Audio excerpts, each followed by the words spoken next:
شامی صاحب بہت بہت شکریہ۔ شامی صاحب، پاکستان کی سیاست کے اوپر بڑی گہری نظر ہے، آپ نے تاریخ دیکھی ہے پاکستان کی سیاسی نظریے کے حوالے سے۔ یہ دو جماعتیں جو اب بن گئی ہیں یا سامنے آ گئی یا بنا دی گئی، وہ جیسے بھی آپ دیکھنا چاہیں،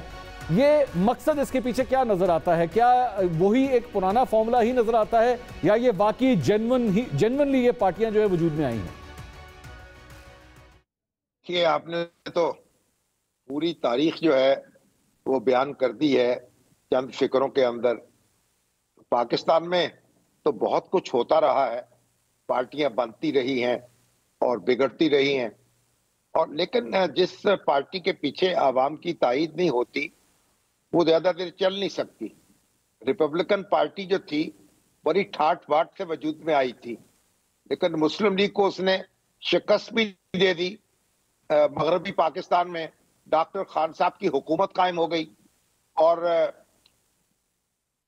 لیکن جب مارشل لا لگا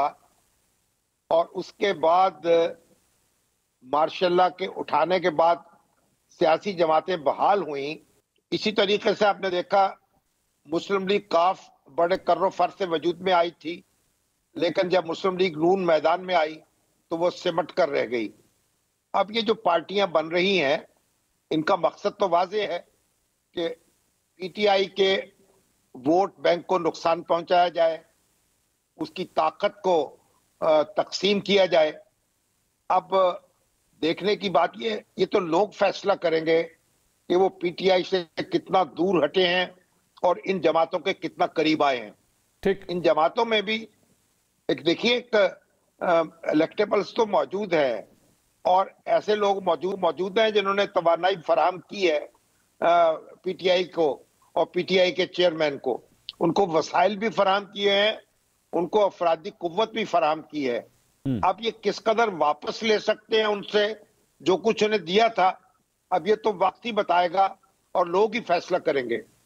شامی صاحب، اس میں ایک بڑا امپورٹنٹ ایلیمنٹ کیا یہ شامل ہے کہ اس سارے معاملے کے اندر خان صاحب کا نااہل ہونا یا خان صاحب کا گرفتار ہونا ان دونوں جماعتوں کی کامیابی کی ضمانت بنے گا؟ کیونکہ اگر وہ میدان میں ہوئے تو پھر ان دونوں پارٹیوں نے جو ڈیمیج ان سے ایکسپیکٹ کیا جا رہا ہے کہ یہ کر لیں گے، شاید وہ یہ نہ کر سکے۔ کیا یہ انالیسس درست ہوگا؟ کہا تو یہی جا رہا ہے کہ وہ خود میدان میں نہیں ہوں گے، ان کو ڈسکوالیفائی کر دیا جائے گا، اور لیکن ابھی جو ان کی جماعت ہے اس کے خلاف تو کوئی کاروائی ہوتی نظر نہیں آ رہی۔ ٹھیک، نہ کوئی مقدمہ اس پہ قائم ہوا ہے، نہ کوئی اس کو بین کرنے کی کوئی کوشش ہوتی نظر آ رہی ہے۔ تو لگتا ہے کہ جو کچھ بھی ہوگا وہ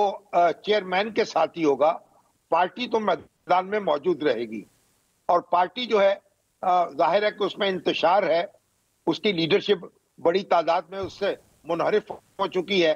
تو نئے لوگ ہوں گے جو نا تجربہ کار بھی ہوں گے، اور وہ کس طریقے سے معاملات کو سنبھالیں گے۔ ان کے پاس وسائل کی کمی بھی ہوگی، چندہ بھی اس طریقے سے اکٹھا نہیں ہوگا پوری دنیا سے، اور اے ٹی ایم بھی ان کے پاس نہیں ہوں گی، تو ان کو ضعف تو پہنچے گا، کڑیاں تو ٹوٹیں گی، لوگوں سے رابطے جو ہے اس میں کمزوری تو واقع ہوگی، مگر اس کا یہ کس حد تک یہ متاثر کرے گا انتخابی نتائج کو، اس کے لیے تو ہمیں انتظار ہی کرنا پڑے گا۔ اچھا، ایک اور شامی صاحب، کیونکہ ظاہری بات آپ لاہور میں بھی موجود ہیں، ذرا میں پنجاب کی سیاست کے حوالے سے پوچھنا چاہوں گا، اگر یہ ساری صورتحال ہوتی ہے تو آئی پی پی، یہ جو جہانگیر ترین صاحب اور رحیم خان صاحب کی جماعت ہے، کیا یہ بھرپور اپوزیشن میں جائے گی، مسلم لیگ نون کو اپنی کیمپیننگ کے اندر ٹارگٹ کرے گی، یا اس طرف ہاتھ ہلکا ہی رکھتے ہوئے نظر آ رہے ہیں آپ لوگ؟ دیکھیے اس میں بڑا کنفیوژن ہے۔ عبدالعلیم خان تو کہتے ہیں کہ ہم اپوزیشن کا کردار ادا کریں گے، لیکن ان کے بعض ساتھی ابھی تک حکومت میں موجود ہیں، اور یہ اس کے لیے کوئی آسان نہیں ہوگا یہ فیصلہ کرنا، کیونکہ اگر یہ اپوزیشن کا کردار ادا کرے گی تو اس کی مشکلات بھی بڑھیں گی۔ لیکن مسئلہ یہ ہوگا کہ یہ ایک ایسی جماعت ہوگی جو کانسٹیٹوئنسی بیسڈ ہوگی، جس کی پالیٹکس یہ کوئی عوامی سطح پر طوفان نہیں اٹھائے گی، بلکہ ہلکا جاتی سیاست کرے گی، اور اس کی کوشش ہوگی کہ جتنے ہلکے زیادہ سے زیادہ یہ فتح کر سکتی ہے وہ کر لے، اور ہو سکتا ہے کہ ہلکا